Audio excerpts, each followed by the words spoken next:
Dahulu kala di sebelah utara Jawa Timur, hiduplah seekor buaya raksasa yang ganas dan menyeramkan. Buaya ini adalah penguasa sungai dan menjadi pemangsa yang sangat ditakuti oleh semua binatang di hutan sepanjang tepian di sungai, dan nama buaya itu adalah Baya. Baya adalah buaya yang sangat pandai berburu sehingga membuat semua hewan di hutan pun menjadi sangat takut kepadanya.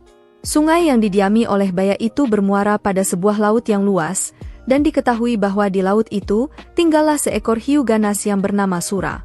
Sura ini menjadi penguasa laut yang ditakuti semua ikan yang ada di laut itu.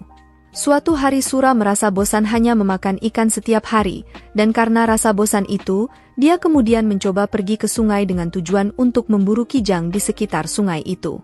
Awalnya Sura hanya ingin iseng untuk coba-coba saja, namun lama-kelamaan Sura pun menjadi ketagihan, dan hampir setiap harinya, ia kembali ke sungai itu untuk berburu, dan ia juga sering mendapatkan banyak buruan. Suatu hari karena jumlah mangsa yang makin berkurang membuat Baya pun menjadi curiga, karena Baya merasa untuk sekarang ini sangat sulit untuk mencari mangsa, dan oleh karena hal itu, dia pun mencoba mencari tahu penyebabnya. Singkat cerita ketika sedang mencari petunjuk, Baya kemudian melihat Sura yang sedang menangkap seekor anak monyet berenang di sungai.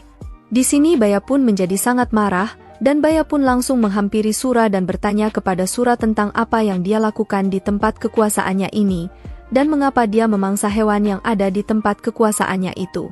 Setelah mendengar hal itu, Sura ternyata tidak takut sama sekali kepada Baya, bahkan ia malah menantang Baya dengan berkata bahwa terserah dia mau mencari makan di mana saja. Bahkan Sura mengatakan bahwa sungai ini juga bukan daerah kekuasaan Baya, jadi dia berhak untuk mencari mangsa di sini. Ketika mendengar hal itu, Baya pun menjadi semakin emosi, dan akhirnya perkelahian pun tak dapat dicegah, di mana keduanya saling bertarung dengan sangat sengit, dan karena keduanya sama-sama kuat, akhirnya pertarungan tersebut terus berlangsung berhari-hari lamanya, hingga semua binatang di hutan pun ikut terganggu dengan perkelahian kedua hewan buas tersebut.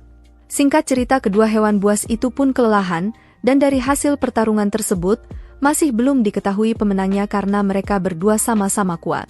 Di sini Sura kemudian mengatakan bahwa sebaiknya kita mensudahi pertarungan ini karena dia merasa sudah sangat lelah, dan Baya yang juga merasa sangat lelah ini pun akhirnya setuju untuk mensudahi pertempuran itu. Setelah pertarungan berhenti, mereka kemudian membuat sebuah kesepakatan, di mana mereka kemudian membagi batas wilayah kekuasaan. Di sini dikatakan bahwa area laut adalah wilayah kekuasaan Sura, dan area sungai adalah wilayah kekuasaan dari Baya. Jadi mereka sama sekali tidak boleh melewati batas wilayah kekuasaan mereka itu. Keduanya pun setuju, dan Sura pun akhirnya pergi dari sungai itu untuk kembali ke laut. Seiring berjalannya waktu, hutan pun menjadi tenang kembali, dan tidak ada lagi perkelahian antara Sura dan Baya. Namun di sini Sura merasa gelisah, di mana karena dia sangat rindu untuk makan daging kijang seperti dulu. Ikan-ikan yang melimpah di laut, tak bisa menyembuhkan rasa laparnya, sehingga pada suatu hari Sura pun merasa tak mampu menahannya, dan dia kemudian diam-diam berenang ke arah muara, namun sayangnya tak ada mangsa yang mendekat ke muara. Sura pun menjadi bosan menunggu, dia akhirnya berenang masuk ke dalam hutan, dan Sura pun menjadi senang saat kembali ke hutan lagi, dan kali ini dia harus berhati-hati supaya tidak ketahuan oleh Baya. Selama berbulan-bulan lamanya, Sura berburu di sungai tanpa ketahuan oleh Baya, dan lama-kelamaan, Baya pun menjadi curiga, sebab lagi-lagi mangsanya berkurang meski dia tak melihat Sura di sungai ini.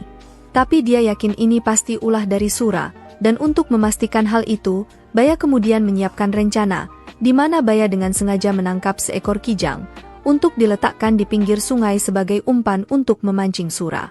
Setelah Baya sudah meletakkan kijang itu, ia pun bersembunyi sambil menunggu kedatangan Sura. Singkat cerita, ternyata apa yang diyakini oleh Baya ini benar, di mana tidak lama setelah itu, Sura pun berenang ke sungai dan ketika Sura melihat kijang yang terluka itu, hatinya pun menjadi gembira, sebab dia tidak perlu susah payah lagi mencari mangsa, dan ketika dia akan memangsa kijang itu, tiba-tiba Baya muncul dan meneriaki Sura dengan mengatakan bahwa dia adalah hewan yang tidak tahu malu dan sangat serakah, di mana Baya mengatakan bahwa di laut sudah banyak ikan yang bisa ia mangsa. Namun Sura tetap saja memangsa hewan yang ada di hutan. Di sini Sura pun tidak terlalu menghiraukan perkataan dari Baya, dia malah menjawab dengan enteng bahwa terserah dia mau makan apa saja, dan dia pun tetap ingin membawa kijang tersebut. Melihat sikap Sura yang seperti itu, Baya pun menjadi sangat emosi, dan sempat terjadi adu mulut di antara keduanya, yang pada akhirnya pertarungan di antara keduanya pun terjadi lagi. Pertempuran sengit antara ikan hiu Sura dan buaya Baya ini pun menjadi semakin seru dan dahsyat. Mereka saling menerjang dan menerkam, serta saling menggigit dan memukul. Dalam waktu sekejap, air di sekitarnya menjadi merah oleh darah yang keluar dari luka-luka kedua hewan tersebut. Mereka terus bertarung mati-matian tanpa istirahat sama sekali, dan dalam pertarungan dahsyat ini, Baya mendapat gigitan Sura di pangkal ekornya, sehingga membuat ekor Baya pun membengkok ke kiri. Sementara Sura juga tergigit ekornya hingga hampir putus, dan karena kondisi terluka parah inilah yang membuat Sura akhirnya mundur dan kembali ke lautan. Baya merasa puas karena dapat mempertahankan daerahnya, dan dalam pertarungan antara ikan hiu yang bernama Sura dengan buaya bernama Baya ini sangat berkesan di hati masyarakat Surabaya. Oleh karena itu, nama Surabaya selalu dikait-kaitkan dengan peristiwa ini. Dari peristiwa inilah, kemudian dibuat lambang kota Surabaya yaitu patung ikan hiu Sura dengan buaya Baya. Namun ada juga sebagian berpendapat bahwa asal-usul nama Surabaya berasal dari kata Sura yang berarti jaya atau selamat. Sedangkan Baya berarti bahaya. Jadi Surabaya berarti selamat menghadapi bahaya, dan bahaya yang dimaksud adalah serangan tentara Tartar yang hendak menghukum Raja Jawa. Seharusnya yang dihukum adalah Kartanegara, karena Kartanegara sudah tewas terbunuh, maka Jayakatwang yang diserbu oleh tentara Tartar itu. Setelah mengalahkan Jayakatwang, orang Tartar itu merampas harta benda, dan puluhan gadis-gadis cantik untuk dibawa ke Tiongkok. Di sini Raden Wijaya tidak terima diperlakukan seperti itu, dan dengan siasat yang jitu, Raden Wijaya menyerang tentara Tartar di pelabuhan Ujung Galuh hingga mereka menyingkir kembali ke Tiongkok. Selanjutnya, dari hari peristiwa kemenangan Raden Wijaya inilah ditetapkan sebagai hari jadi kota Surabaya. Di zaman sekarang, setelah ratusan tahun dari cerita asal-usul Surabaya tersebut, ternyata pertarungan memperebutkan wilayah air dan darat terus berlanjut. Dikala musim penghujan tiba kadangkala banjir menguasai kota Surabaya.